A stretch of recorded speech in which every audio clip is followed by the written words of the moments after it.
Welcome to the Business Credit and Financing Show. Each week, we talk about the growth strategies that matter most to entrepreneurs. Listen in as we discuss the secrets to getting credit and money to start and grow your business. And enjoy as we talk with seasoned business owners, coaches, and industry leaders on a variety of topics from advertising and marketing to the nuts and bolts of running a highly successful business. And now, to introduce the host of our show, financial expert and award-winning author, Ty Crandall.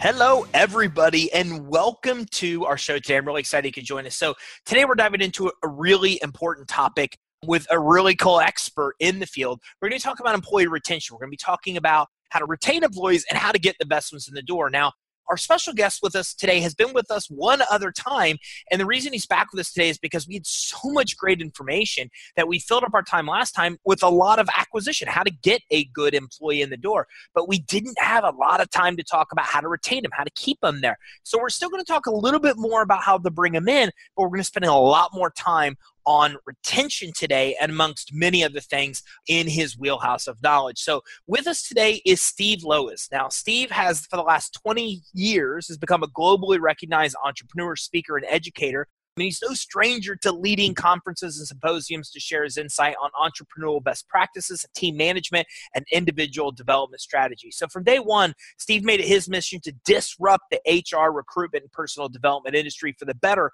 for good. And he continues to make a difference by honing his efforts on proactive and humanistic recruiting strategies, development, and retention. Over the years, Steve has consistently shared his expertise with countless colleagues, associates, and fellow partners. He's also engaged with leadership teams at Starbucks, Whirlpool, Coca-Cola, Cisco Systems, Miller, Walgreens, amongst many others. And in addition, he frequently contributes to leading publications regarding entrepreneurship, recruiting strategies, and to strengthen professional leaderships. Steve founded Qualigence International, the largest recruitment research firm in the U.S. in 1999, and due to the firm's explosive growth, that was named the top 50 companies to watch, which is a heck of an accomplishment. So, Steve, thanks for coming back, man. I'm really glad you could join me again today. Glad to be here. I was waiting for you to get done with that introduction because it just kept going on and on and on. I think we need to cut that down next time, Ty. There was complicated words in there, too. Like, it needs to just be one or two syllables, and that would be good. But then we get into for both of us. Yeah. We're on the same page. It must have been my team that sent that to you because that's a lot of stuff. Yeah, it's just we'll work on it. You know, the third time around we'll get better, and it'll just be like a 5-word intro. No, perfect. Hey, thanks for coming back, man. I appreciate you cutting the time. You just had so much great stuff. I asked you last time to come back, and I'm really glad you took me up on it, and we're able to carve out some time to meet with me again. Yeah, we had a great conversation. So anything that we can share, anything that I can do to help your listeners, your watchers, that'd be fantastic. That's awesome, man. I'm glad you could be here. So let's start from the beginning. Now, remind everybody, for those that didn't hear the last episode, which if they didn't, let's admit that's shameful, but how did you find your passion? How did you kind of find what you love to get to where you are today? You know, so I was on the opposite side, right? So I'm an architect by education. That's what I went to school for. You know, I'm a creative kind of guy. I love to create stuff, design stuff, right? But I ended up in a position where I didn't like sitting behind a drawing board any longer because I'm a little older, right? So back in the day, it wasn't all computer. It was all by hand, but I couldn't do it any longer. So I went down the sales route, and sales led me to leadership. Leadership led me to what? Attracting and retaining people.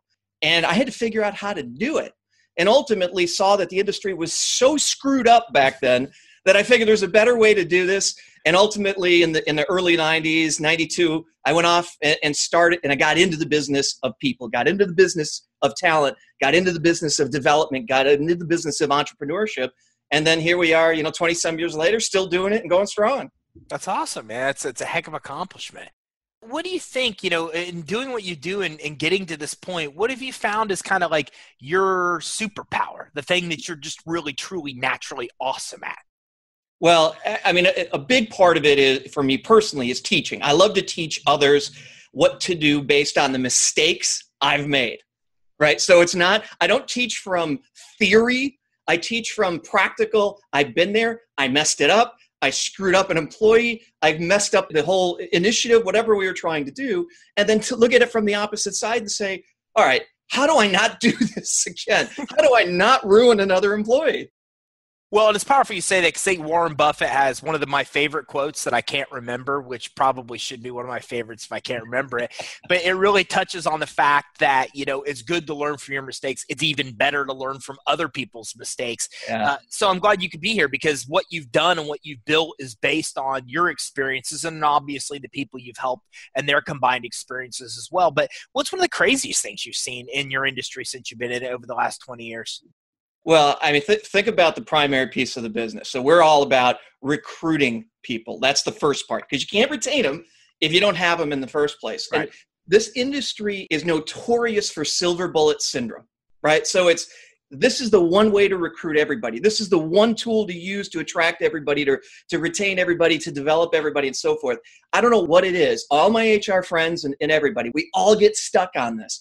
And I've seen it repeat itself 20 years, every year. It's some new tool, it's some new theory, it's some new thing, and that's going to solve all of our people problems. No, it's not. It's got to be something bigger, broader, and larger than that. And then we've got to be willing to shift, of course. But there is no one tool when you're talking about people, Ty. People change. Their motivations change. Everything about them changes. Yeah. And it's very, very, very true. And it's kind of progressed a lot in the last 20 years, right? I mean, what are some of the things that you've seen along this line of, because technology's really changed. So what are these things that technology-wise, how's that even kind of changed and disrupted things from the last 20 years? Well, it's a pro and a con, right? So let's think about professional hiring for a second. You got a tool like LinkedIn, right? Back when I got into the business, you had a Rolodex, you had a phone book. That's how you actually reached out to people. Remember the days of fax machines? I mean, that's how far we go back, right? But now think about it. You can access a big group of people that are on LinkedIn. Now, that's the good thing. The bad thing is everybody has access to LinkedIn. So if you're trying to identify talent for your business, Ty, and the other organization that competes with you is trying to identify for their business, you have access to the same people. That's not necessarily a great thing because your competition is higher. So access bigger, great, competition higher. So now it becomes, how do you engage with these people? The differentiation is, how do you establish that relationship? Our tendency now is to do everything via our fingers on the keyboard, everything. Certain demographics, certain ages, they like that stuff. Right. Others that still make up a big part of the workforce, they don't like that stuff. But we get caught up in, well, everything's got to be done on my keyboard. This is now my holy grail. Not necessarily. You got to be really careful. Well, when it comes to getting them then in LinkedIn and everybody has access to the same ones, I mean, is there a money amount that you think should be committed to getting a new hire? In terms of a fee? I mean, yeah. I mean, how much should you pay, right? Because Indeed costs money to run ads on LinkedIn costs money, Craigslist. So how much do you think a company or organization should commit to get a new hire in the door? Well, so it depends on how you look at it. Do you build the function internally so that you can ultimately drive your costs down, or do you outsource it all, right? If you outsource it all, you can get mass hiring down to $400 or $500 a hire, mass hiring. Now, if you're hiring 2, 3, 4, 5 people, you're not going to be able to do that, and the internal function can't sustain it. So you really got to go external in those cases, and of course, your cost per hire is going to go up. So it really depends on where you are in the cycle and what you're actually trying to accomplish, because it can go from a few $100 to you can see fees into the hundreds of thousands of dollars for one person. Right. Yeah, especially if you're hiring headhunters and those type of things, like what you're saying, if you're outsourcing it out. Well, what do you think is the best hiring process? And by this, I mean, for example, what we do is we send applicants we're interested in a 2-question email, because that just filters people out right away. And then we do a pre-interview and that filters people out. And then we kind of get to the smaller pool of employees. What have you found is the best process to go through to rule out as many people early as you can to get to the real applicants?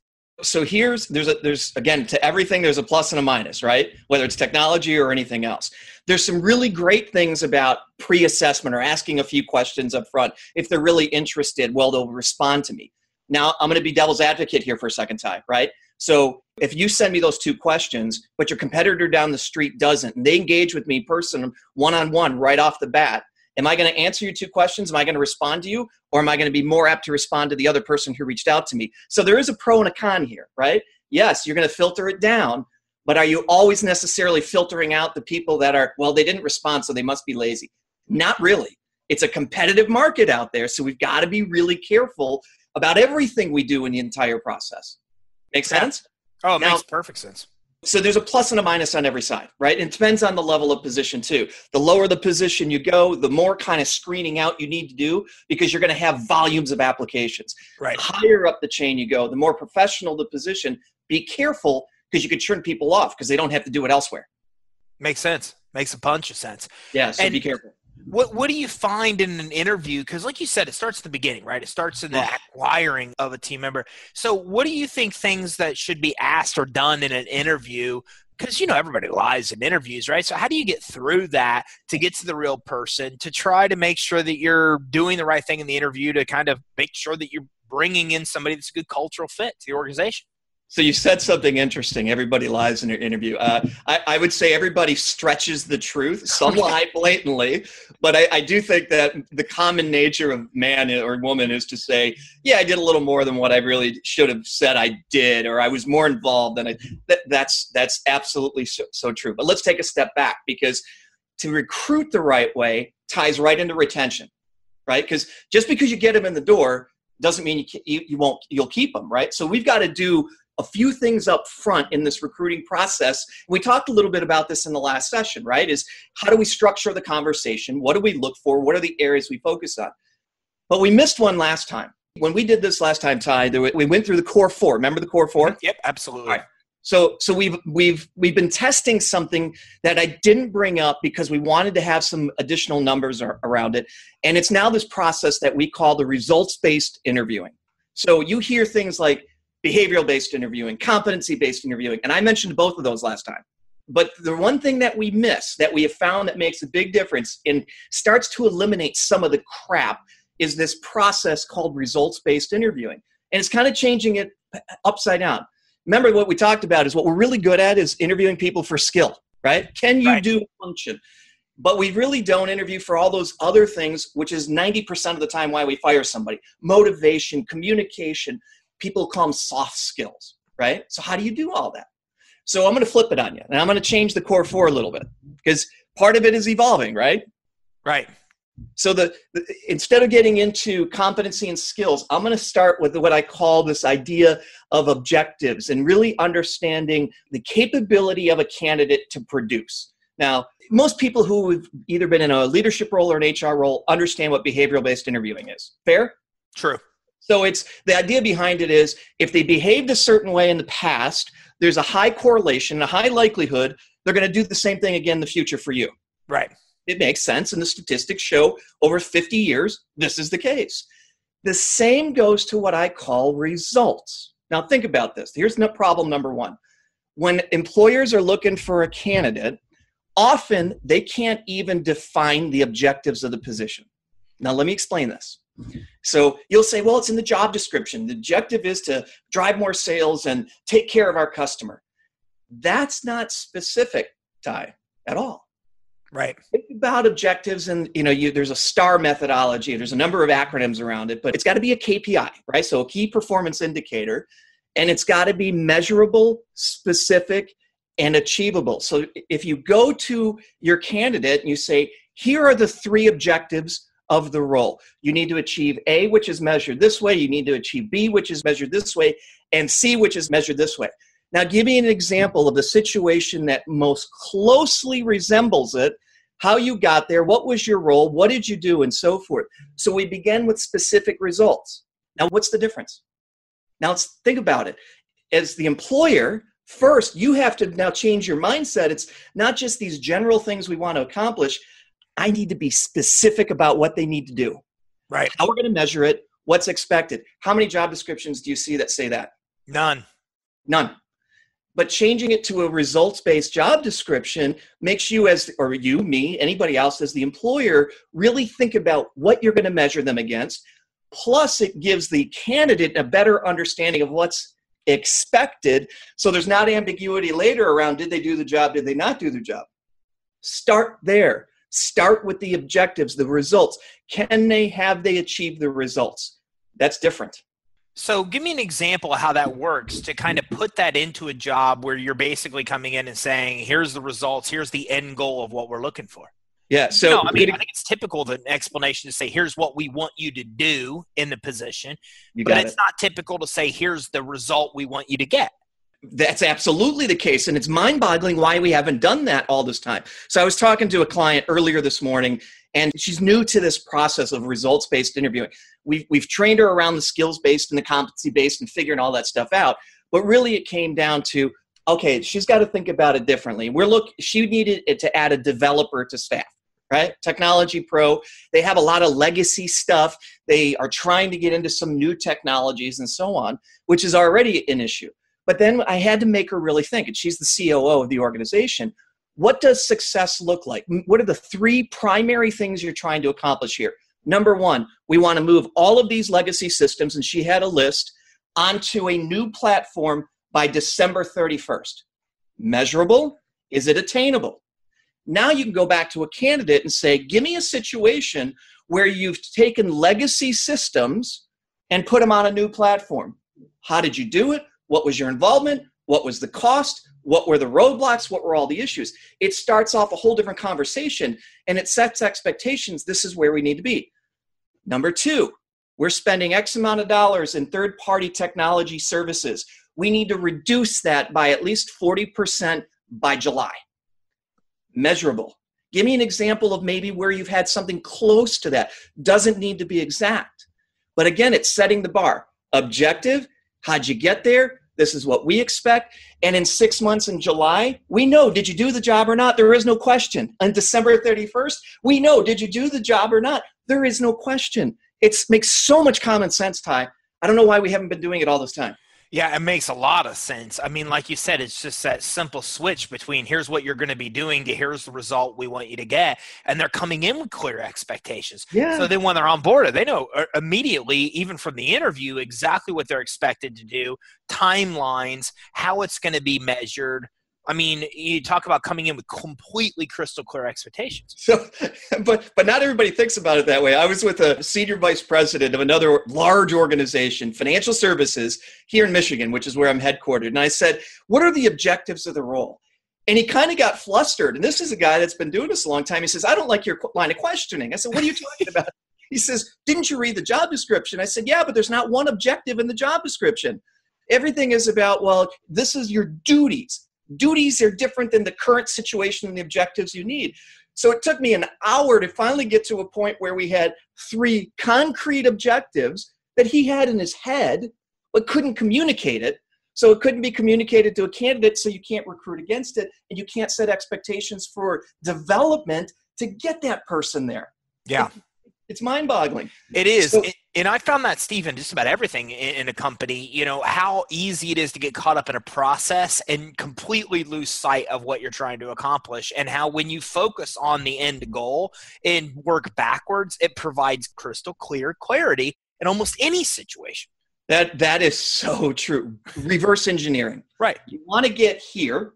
What are some of the ways to get there? What needs to be accomplished to get there? That's what the team needs to understand, because it's usually, as an entrepreneur, it's in our head. We kind of got it, but there's a lot of ambiguity when we deliver it to our teams, and then they're looking around going, Ty, I don't know if I'm doing a good job or not. I have no idea. And what happens, they have a bad day, somebody else comes in, swoops in, steals them, and you've lost them. Because they don't even know, they can't even measure themselves based on the lack of information we give them around objectives. So it's astonishing. Now that you say that, I feel dumb. You know?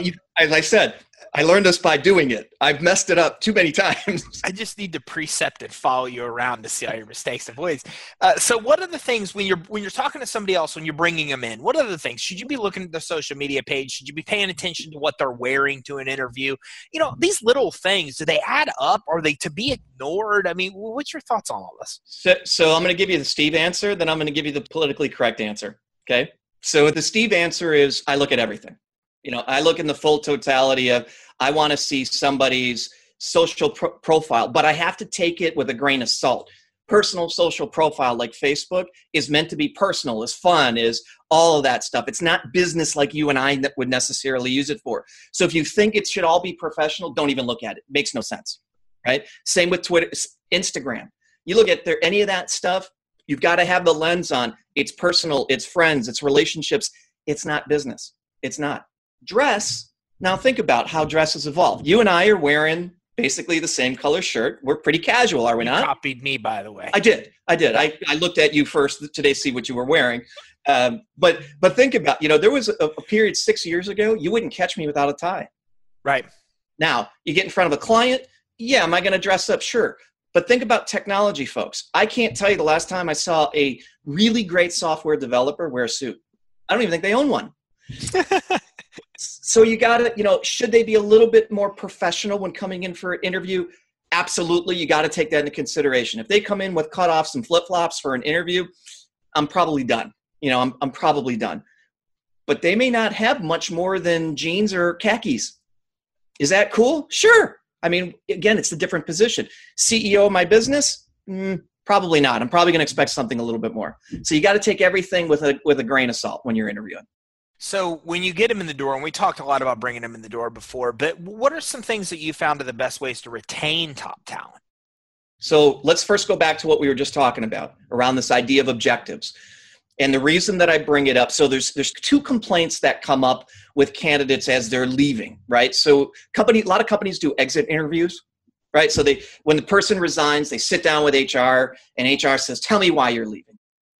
Studies are shown that it doesn't give you the reality of what's really going on. So they may say something like, it doesn't pay enough. What they're really saying is, you haven't paid me enough to put up with the BS of my boss. So you got to be careful about, what it's worth. So you've got to understand it. But if you go back to the objectives, that's the number one complaint. I'm not even sure I know if I'm doing a good job or if I'm not doing a good job. I don't know what success looks like here because nobody's identified what success looks like here. That's number one complaint. So that's why we go to the results-based interviewing. Number two, nobody told me what the real roadblocks are going to be at this organization. So we want to hide it in the beginning. In an interview, we're told, don't tell them about the problems that we have. Don't tell them about the roadblocks they're going to stumble in to get their job done. And then they get in there, and a year later, they're like, well, nobody told me that we had to do this. Nobody told me it was going to be this hard. Right. Whereas if it's brought up in the beginning, even if it gets worse for a period of time, the expectation is, I got to deal with this roadblock, this major issue. Those are two big things on the front end that ultimately impact the pre-18-month turnover, because there's pre and post, right? So pre-18-month turnover. Now, if you get into the post-18-month turnover, 2 years, 3 years, 4 years from now, there's still some of the objective thing, because that should be an ongoing thing every year, set your objectives and so forth. And now you got to start helping them personally develop, because even an individual contributor, 90% of people don't want to be doing the same thing over and over and over for the rest of their lives. Right. Especially not today. Right. So what's my career path thing? How do you stretch me? Doesn't mean I have to change roles, but even in my role, you can stretch me. So a lot of these candidates are like, I've outgrown them. The role, I've outgrown it. So somebody else comes along, boom, I'm gone. So you think, part of the retention then is keeping them challenged, yeah. But you don't think it's a good idea to challenge them by them not having any idea what they're supposed to be doing or how to measure it. You got to have, yeah. I mean, what's the point of saying, go do, when I can't tell you what it means to be successful in that? So there's nothing wrong with saying, hey, figure out how to get there, but at least you got to be able to say, this is where you got to get to. You've got to get to this point. Some people are resilient, don't even need the direction. They'll figure it out. That's cool. But even those people, without knowing where they're going, it's like a flare, right? They're really, really, really hot. They do fantastic. And then they ultimately start to fizzle out. And the company's like, they were an awesome performer. What the heck happened? There must be something in their personal life. Not sometimes, yeah. But often it's because we stop challenging them. We just want them to keep being a flare. And we're not giving them the ammunition or the fuel to keep being that flare. Well, what kind of feedback loop or, review process? I mean, how do you do this? How do you get the feedback from them to know? Because like you said, they're going to lie or stretch the truth on exit interviews. So should you even do those? And what do you do things before they exit to open up communication so they can communicate these kind of things? So I would never say don't do an exit interview, because you still get some trend information out of exit interviews. What we have found is that there's we don't do it, but there's third-party organizations that do it for you. People have a tendency to be more open to a third party than they are to somebody that they're just walking away from, right? So I think you need to keep doing that. But you mentioned something, is it the review process? The days of the annual review, Ty, I think are numbered. Here's what happens. Think about the process of an annual review. And we did it for years. Our clients many of them still do. We're talking Fortune 100 companies, right? But think about it. You wait all year long, you get your annual review, and then you're shocked at the way that you're rated potentially. But you didn't even have objectives in the first place. Okay, so that's number one. Now you're being reactive. The goal of leadership is to continually develop people. Would you say? Absolutely. Okay. And everybody's at a different point, right? Not everybody needs the exact same development, same hand holding, all that stuff. Agree? Absolutely. Okay. So the only way to figure this out is by having ongoing conversation, whether it's a once a month, one-on-one, or something along those lines with your reports, and then your reports do it with their reports. But it's not this, hey, how you doing? That's what happens in a lot of these one-on-ones, because you sit in on them and they're like, how you doing? There's like, why are you wasting my hour of time? Start with some defined questions. What are you trying to figure out in a one-on-one or a review? Aside from just telling them where you think they are, what are we trying to do, Ty? Well, we're ultimately trying to figure out, if they're happy and if they're producing at the level of the expectation of the organization. Are they happy? Why are they happy? Why are they not happy? Right. Not just why are they not happy and jumping in on that, but why are they happy? What do they like? What do they don't like? So, but we have we don't ask it the right way. We have these conversations around, how you doing? You happy? It's like, who's going to say to their boss, unless you have a really, really great relationship, and this is how you build it, no, I'm really not happy. It's different if you have a prescription of questions like, what's working for you, Ty? What's not working for you? Why is that not working for you? What do you feel is missing, and that's why it's not working for you? What have you, Ty, done to overcome it? How can I help you? What are you going to do next? What can I do for you next? It's a very different series of questions. Sure. By the end of that discussion, you now have a game plan. So when you meet the next month or 3 weeks later, whatever it is, it's a follow-up. Did you do it? Did you not do it? And then going through those questions again. You don't need an annual review at that point, because you're reviewing every 30 days and you're pushing them forward, not just reacting after 12 months. And the last thing, really what you're reviewing them on is what happened in the last 30 days. Yeah, and it sounds like a lot of your questions are even really relating to roadblocks. What is in your way that needs to be removed for you to perform at a higher level? And that's what we miss. We think everything's hunky-dory. You can't just say, are you happy? You've got to really get into the nuts and bolts of, what's really going on. And instead of saying, are you happy? It's what's working. Let's talk about the great stuff. What's not working? Why is it not working? Why do you feel it's not working? Again, it's not only are you focusing on the facts here, you're focusing on some of the emotion around it. And most people don't leave because of the facts. They deal because of the emotion that it creates. I hate to say it, that's how we are as humans. The emotion will drive us out or keep us before the facts of compensation or a title or something else. What do you think? Is this going to change with, millennials or the new, round of people that are coming into the workforce? So do you think things change, and how does that change or disrupt at all this hiring and retention process that we have? It's an awesome question, because let's think of the stereotype of millennials. I hate to say it, it's pretty negative, right? They're lazy. They don't want to work, blah, blah, blah, blah, blah. I completely disagree with that. I don't think as leaders, we know what to do with them, because we're not asking them the right questions in the first place, right? We're not challenging. They want to be challenged in a very different way. Their expectations are they need to understand the objectives. If they don't understand the objectives, they think the place is a mess and they're going to go someplace else. So there's a lot of turnover. But it's not, are there some issues with, like, I got 2 millennial kids, right? Very, very different, extremely different. One is a workaholic. One would love to go to school for the rest of her life. And I still love her. Obviously, right? Very different, the two of them.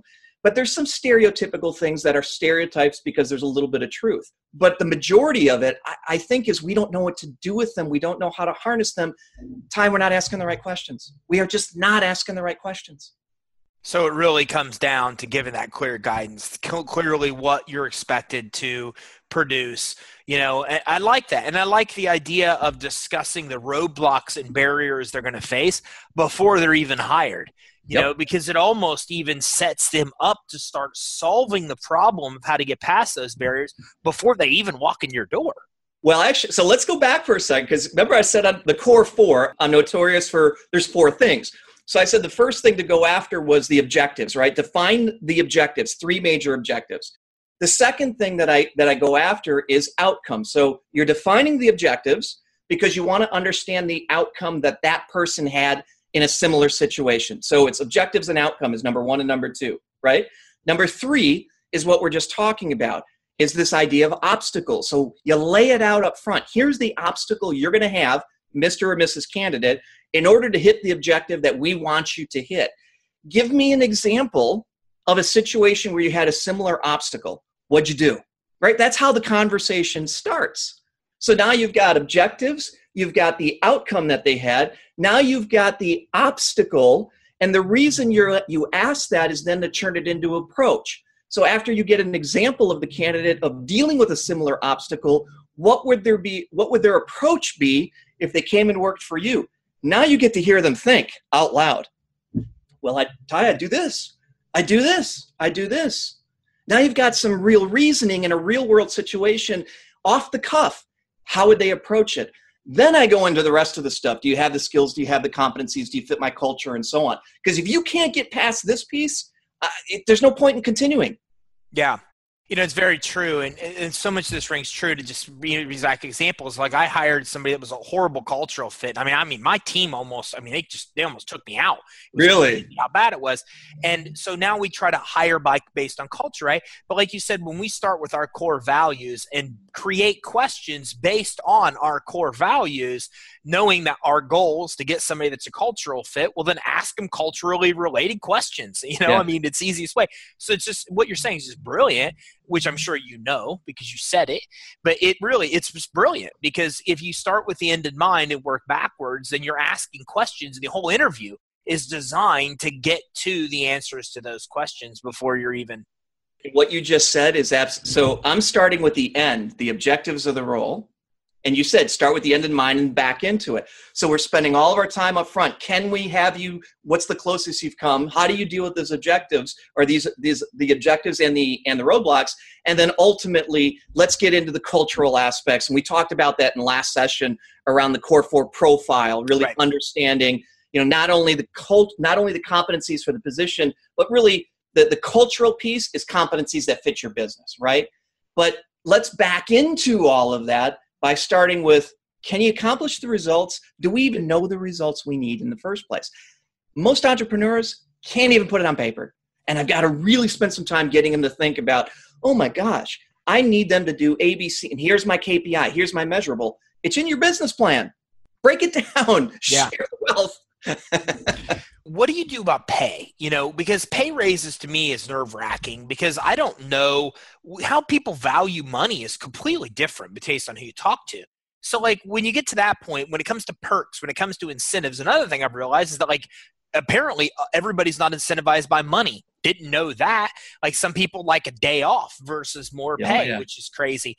So how do you figure this out? How do you know when to pay them, how to raise their pay to keep them happy without insulting them and to make sure the pay raises? How do you figure this whole minefield out? So pay is an interesting thing because of what you said. Look, we all need money to live. Some of us are focused on, a certain amount, maybe or maybe not. But to other people, they don't live to work. They work to live, right? So when we give them a raise, we're sometimes using it like the carrot and the stick. It's this false motivation that, hey, if I give them a couple extra bucks, maybe they'll stay. Well, they might for 60 more days, but if there's other issues going on that we didn't uncover during our one-on-one around what's working, what's not, and so forth, if you do the one-on-ones correctly, take a step back, right? Because comp, we're saying it's all about the comp. It's not. Let's first uncover what drives the candidate through the questions we ask during the one-on-one. Because if they say, hey, one of my real problems is I've got a young child at home and I just don't spend enough time with them, maybe in lieu of comp, it is an extra couple of days of vacation. Now, it still costs as an entrepreneur or business money anyways. Right. But if they're saying, well, the extra money is great, but I really want this, and you force down the raise on them and you don't give them this, what's going to happen? They're gone. Gone, At yeah. some point, They're gone. So you have to have comp in a bucket of information around what are the drivers of this individual that reports to me or is on my team. Is comp really the driver, or is comp just solving a potential issue and I don't really know what the issue is first? Now, all things being equal, at that point, comp should be a very easy discussion to have. Here's where you are. Here's the value you bring to my organization. You hit these objectives or you have not. Think about this conversation. I want to raise, I want to raise, I want to raise. Great. Here was the 3 objectives for the year. Did you hit them? Nope. Do you deserve a raise? Right? It's an easy discussion. It all ties together, but we put them in different silos and we put them in different buckets. And it starts with understanding what the hell's the job supposed to do in the first place. Yeah. And it's interesting because when I look at some of the things I wanted to talk to you about feedback loops and why people leave organizations and pay, it's all the same thing. It's all in exactly the bucket that you're talking about, that if you do these regular meetings, you get to know the employee, you understand what drives them, you understand what incentives to give them pay, you're getting the feedback from them in real time, you're going to be able to easily see if they're unhappy or if they're happy or what needs to be done to make them happy, the barriers they face that create and cause them stress. I mean, almost every single thing that I know of that causes an employee to leave basically is revealed in these regular sessions where you're asking them 5, 6 pretty basic, simple questions just to kind of get in their head and see where they are with trying to accomplish the goals. Yeah, and that's, it's not rocket science. What we do is not rocket science, but we are in the people business. Everybody who owns a business, works for a business, has people reporting to them. It's about relationships. It's about people. You're not just managing a bunch of computers. So don't assume that you know what everybody's thinking. Ask the questions, build the relationship. The challenge in a big organization, Ty, is when you've got layers and layers of management, right? Because you've got to get this layer to do it, then the next layer to do it, and the next layer to do it. And often there's this big disconnect between what's at the top and what's at the bottom, and the bottom sometimes doesn't feel it. So it's important as the leaders to drive this methodology down, asking the questions and asking them in a pretty prescribed format. On one of our websites, we have what's called the Baker's Dozen questions. It's 13 questions. Ask the same 13 questions every time you meet in a different way. It is amazing what you will find out about people. Absolutely amazing. And they're simple questions, a few of which I already shared. Yeah, and I love that concept as well, because that's one of the things I found is that, you ask the same people or same organization the same question multiple times, you always get multiple answers. It's staggering how true that is. As we kind of get ready to wrap up, what's one of the things that you think most entrepreneurs aren't doing right now that every single one of them should be doing? Well, one is the way in which they interview, right? Entrepreneurs, and I'm one, you're one, we're notorious for going by our gut. And gut is important because it's why it makes a lot of us successful, right? But when it comes to people, we need to have a process. And entrepreneurs hate process. We don't like it because it puts us in a box, right? So I've given some direction without completely a box. That's absolutely critical. If you don't know the team that reports to you, if you can't define for me what drives them, what doesn't drive them, what's important to them, you don't know your team. If you get to know your team at that level, the entire dynamic of your organization will change because loyalty increases beyond anything you could ever expect. We don't do that well as entrepreneurs. Even I struggle with that, and yet I teach this stuff every day. It's so true. I'm kind of laughing because I'm literally going through an interview process right now, today. I mean, after our call, I have another interview, and yeah, you called me out. And I'm like that gut. I'm like, I love this guy. I'm going to hire this guy. And then the next guy comes in. I'm like, I love that lady. I'm going to hire that lady. And it's just all based on gut versus, just actually having a really concrete system. It's hard. It's really hard. It is. To do. It is. I think one of the challenges when you don't have certain objectives to measure against, right? So let's say you have your interview today, Todd, and you do love that person. Then tomorrow, and you do love that person. Now you got 3. Our natural tendency is to say, okay, I'm going to pick the best of the 3, right? So I'm going to pick this one over here, whoever that one happens to be.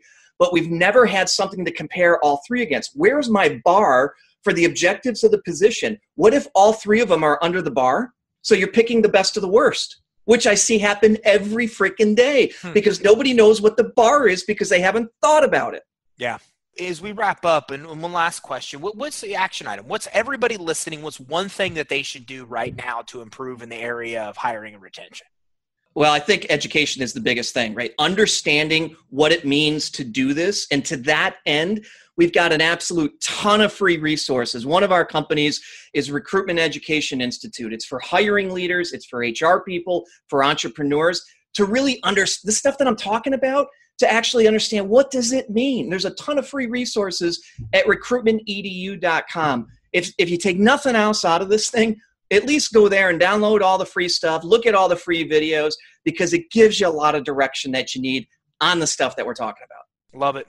Thanks for spending the time to come back with me today. I mean, we dove into a bunch of stuff, and you've discovered stuff since last time we talked. So this has been really even more enlightening, I think, than the last time we met. It's been phenomenal.